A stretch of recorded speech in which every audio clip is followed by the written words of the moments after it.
Monster, the Bull Terrier's one day of good behavior. Harriet wasn't sure what had come over Monster. Maybe divine intervention, maybe sheer luck. Or perhaps Monster had finally exhausted her supply of chaos, but for once, she actually behaved herself. It happened when Harriet decided to take Monster to visit the local care home. The staff, well aware of Monster's infamous antics, had been hesitant at first. After all, this was the same dog who had once single-handedly derailed a cricket match and declared war on the postman.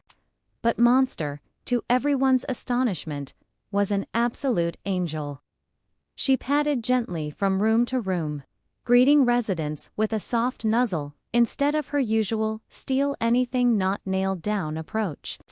Mrs. Jenkins, a retired schoolteacher, chuckled as Monster sat politely beside her chair. "Well, aren't you a lovely girl?"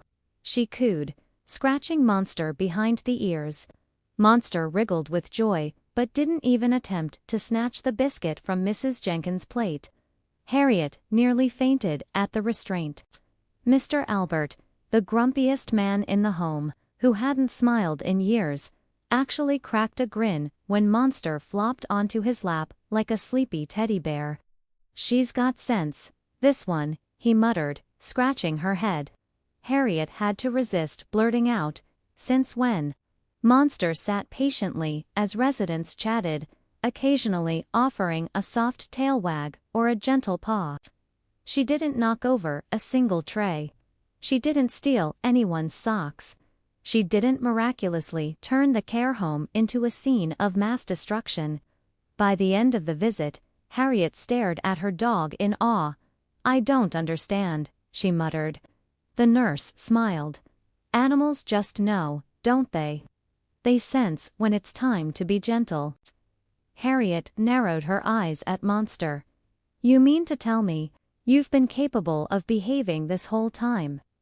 Monster wagged her tail. Harriet wasn't sure if that was an admission of guilt or pure mockery. As they left, Mrs. Jenkins waved. "Come back soon, dear."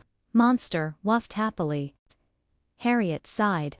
"You'll be good here, but the second we get home, it's back to stealing my laundry, isn't it?" Monster grinned. Harriet knew, deep in her bones, that the chaos was merely on pause. Tomorrow, Monster would be back to her usual crimes. Smash that like button, share, and subscribe to StoryPatch Cottage for more.